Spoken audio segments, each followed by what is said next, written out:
సంతకాల సేకరణ అనే దాని మీద ఇప్పటికీ ఒక తీవ్రమైన చర్చ ఉంది. ఒకవేళ నిజంగా ఆ సంతకాల సేకరణ నిజమై ఉంటే అప్పటి అధిష్టానం ఎందుకు జగన్మోహన్ రెడ్డిని కన్సిడర్ చేయలేదు? ఒకవేళ కన్సిడర్ చేసి ఉన్నట్లయితే ఈ రాష్ట్ర విభజన జరగకుండా ఉండటానికి అవకాశం ఉండేదా? కాంగ్రెస్ పార్టీకి ఆంధ్రప్రదేశ్లో ఈ దుస్థితి రాకుండా ఉండేదానికి అవకాశం ఉందా? ఈ సుదీర్ఘమైన ఆనాటి ఘటనపై కేవీపీ కామెంట్. దీని గురించి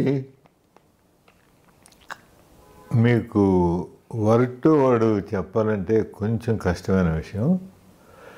అక్కడ జరిగింది ఏంటంటే, యాక్చువల్గా మాకెవరికి తెలియకుండానే, మా ఎవరి పర్మిషన్ లేకుండానే మాకు అర్థమయ్యేటప్పటికే కొంతమంది యువ శాసనసభ్యులు యాక్టివ్ రోల్ తీసుకున్నారు. ఎవరైతే జగన్మోహన్ రెడ్డి గారితో సాన్నిహిత్యం ఉందో, రాజశేఖర రెడ్డి గారు అంటే అభిమానం ఉందో, ఎవరంటే కొంతమంది ఒక బృందంగా ఏర్పడి అందులో కరెక్ట్గా ఎవరు ఇనిషియేటివ్ తీసుకున్నారనేది నాకు ఇప్పటికీ తెలియదు. నేను వేరే చాలా విషయాల్లో నేను చూసుకోవాల్సినవి ఉండటంలో నాకు తెలిసేటప్పటికే సంతకాల సేకరణ జరిగింది, అభిప్రాయ సేకరణ పూర్తిగా జరగలేదు, జరుగుతూ ఉంది, ప్రాసెస్లో ఉన్నప్పుడు నాకు తెలిసింది. నాకు తెలిసిన తర్వాత ఆ రోజు నేను చాలా దయనీయమైన పరిస్థితిలో ఉన్నాను. చాలా మానసికంగా ఒక కరెక్ట్ డెసిషన్ను తీసుకున్నానో లేదో తెలియని మానసిక స్థితిలో ఉన్నాను. మీరు ముందే అన్నట్టుగా అంతకాలం కలిసి ప్రయాణం చేసి 1966 నుంచి 2009 వరకు 43 సంవత్సరాలు అదేమి తక్కువ సమయం కాదు. ఒక ప్రాణంలాగా ఒక ఆలోచనతో మెలిగిన వాళ్ళు సడన్గా ఒక మనిషి మాయమయ్యాడంటే నేను ఎంత స్థితప్రజ్ఞుడైనా కావచ్చు, ఎంత కోల్డ్ బ్లడెడ్ ఫెలోనైనా కావచ్చు, ఇంకోటైనా కావచ్చు, కానీ నేను కూడా ఒక మనిషిని, నేను కూడా ఒక హ్యూమన్ ఎమోషన్స్కి అతీతుడేం కాదు. అది నాకు తెలిసేటప్పటికి ఒక స్టేజ్కి వచ్చేసింది. అప్పుడున్న పరిస్థితుల్లో నేను ఆ స్టేజ్లో అక్కడ ఆపగలిగి ఉండేవాడినేమో తెలియదు. నేను చాలా ఏర్పాట్లు దానికోసం మిగతా అన్నీ నేను ఆపుకొని దాంట్లో రావాలి. ఒకటి. రెండోది, నన్ను అపార్థం చేసుకునే పరిస్థితి కూడా ఉంది.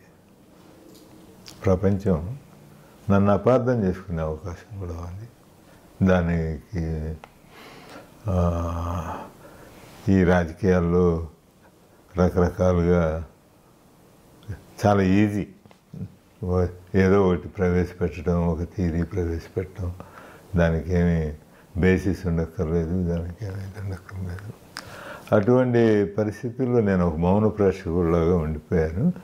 ఆయనతో ఉన్న అభిమానంతో, అది జగన్మోహన్ రెడ్డి గారి మీద ఉన్న అభిమానం కాదు, ఆ సంతకాలు మొట్టమొదటి యువ శాసనసభ్యులకు ఆయన మీద అభిమానంతో మొదలుపెట్టారు.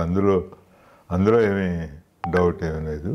దాని తర్వాత మిగతా చేసిన వాళ్ళందరూ రాజశేఖర రెడ్డి గారు దీంతో వాళ్ళందరూ తీసుకున్న తర్వాత న్యాచురల్గా హైకమాండ్ ఒక పార్టీ, అది ఒక వ్యవస్థ. రామచంద్రరావు లాగా ఒక ఇండివిజువల్, ఒక రామచంద్రరావు లాగా ఒక ఎమోషనల్ తోటి ఒక రాజకీయ పార్టీ పనిచేయదు. దాంట్లో వాళ్ళు సుదీర్ఘంగా ఆలోచించి, వాళ్ళకేమో రాజశేఖర రెడ్డి గారి మీద అభిమానం తక్కువే ఉండి కాదు. నిన్న కూడా రాహుల్ గాంధీ గారు ఆయన ఇడుపులపై వచ్చారు. వారు చాలా గౌరవంగా మాట్లాడారు రాజశేఖర రెడ్డి గారి గురించి. రాజీవ్ గాంధీ గారు మా తండ్రి, మీ రాజశేఖర రెడ్డి గారు అన్నదమ్ముల్లాగా ఉండేవారు, షర్మిల నా చెల్లెళ్ళు, అట్లా ఆయన ఎప్పుడు ఇంకొక ఫ్యామిలీ గురించి వాళ్ళు జరగలేదు. మొన్న షర్మిల గారు ఢిల్లీ ఆహ్వానించడానికి వెళ్ళినప్పుడు కూడా ముగ్గురు కలిసి ఆవిడని కలుసుకున్నారు. మేము నీకు అండగా ఉంటాం, రాజశేఖర రెడ్డి కుటుంబానికి మేము అండగా ఉంటామని చెప్పడం జరిగింది. సో ఆ రోజుల్లో వారు పార్టీని దృష్టిలో పెట్టుకొని జగన్మోహన్ రెడ్డి గారు రాజకీయం అరంగేట్రం చేసింది 2009లో. ఫస్ట్ టైం ఆయన ఎంపీగా ఎలక్ట్ అయింది. ఒక చట్టసభకు దేనికైనా ఎలక్ట్ అయింది 2009లో 9 మే. ఈ సంఘటన జరిగింది సెప్టెంబర్ 2. ఇంత పెద్ద రాష్ట్రాన్ని జస్ట్ ఏ విధమైన పాలన అప్పటికి 3-4 నెలల వయసు, ఆయన రాజకీయ అనుభవం. అటువంటి వ్యక్తి చేతిలో ఇంత పెద్ద రాష్ట్రాన్ని పెట్టడం కరెక్టా కాదా అనే దాని మీద వారిలో చాలా సుదీర్ఘమైన చర్చలు జరిగి వారేమీ జగన్మోహన్ రెడ్డిని తక్కువగా చూడాలనో లేకపోతే ఇంకోటనే కాదు వారు చేసింది. రాజకీయంగా కరెక్ట్ అనుకున్నాను. సమయం ఉంది అనేది ఆలోచన చేసిందంటారు. మీరు కర్ణాటక వైద్య కళాశాలలో చదువుకున్న రోజుల్లో రాజశేఖర రెడ్డితో కలిసి విద్యార్థి రాజకీయాల్లో పాల్గొని ఆ తర్వాత ఇక్కడికి క్రియాశీలక రాజకీయాల్లోకి ఉమ్మడి రాష్ట్రంలో క్రియాశీలకంగా ఉంటూ ఒక రకంగా ఆయన ముఖ్యమంత్రి అయిన తర్వాత వాట్ ఈజ్ కేవీపీ రామచంద్రరావు అని విలేకరులు ప్రశ్నిస్తే నా ఆత్మ అని చెప్పేసి స్వయంగా రాజశేఖర రెడ్డి నోటి ద్వారా ప్రకటించిన సంఘటన. ఒక మనిషి పట్ల ఒక స్నేహం, దట్టు మీరు 2 ఫ్యామిలీలు ఒకే ఇంట్లో ఉండే అంత ఆత్మీయత, అంత గాఢమైన ప్రేమ మీ ఇద్దరి మధ్య మూలం ఏంటండి?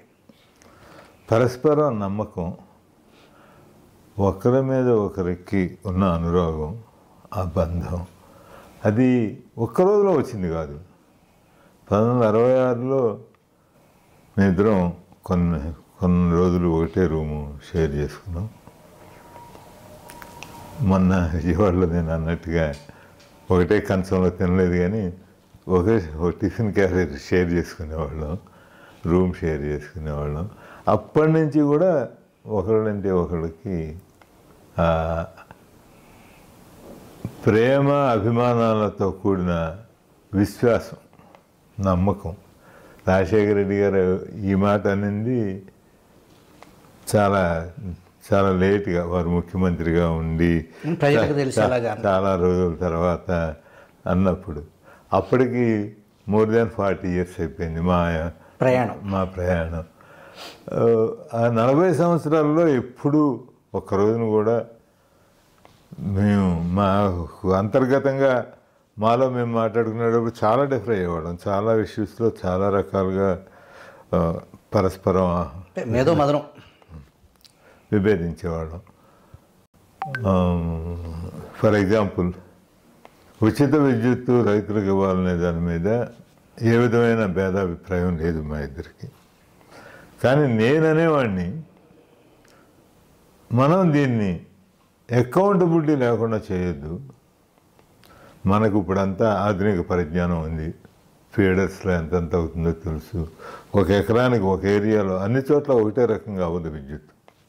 కొన్ని చోట్ల 20 HP మోటార్స్ కూడా అవసరం అవుతాయి, కొన్ని చోట్ల 2 HP 3 HP 5 HP అవుతుంది. 1 ఎకరానికి ఒక ఫీడర్ నుంచి ఒక సబ్స్టేషన్ నుంచి ఎంత అవుతుందో ఒక సుమారైన లెక్క ఉంటుంది. సైంటిఫిక్గా దాన్ని చేయొచ్చు, అదేం పెద్ద కష్టమైన విషయం కాదు. దానికి ఇంకా మనం 10% కలిపి ఇవ్వండి మీరు.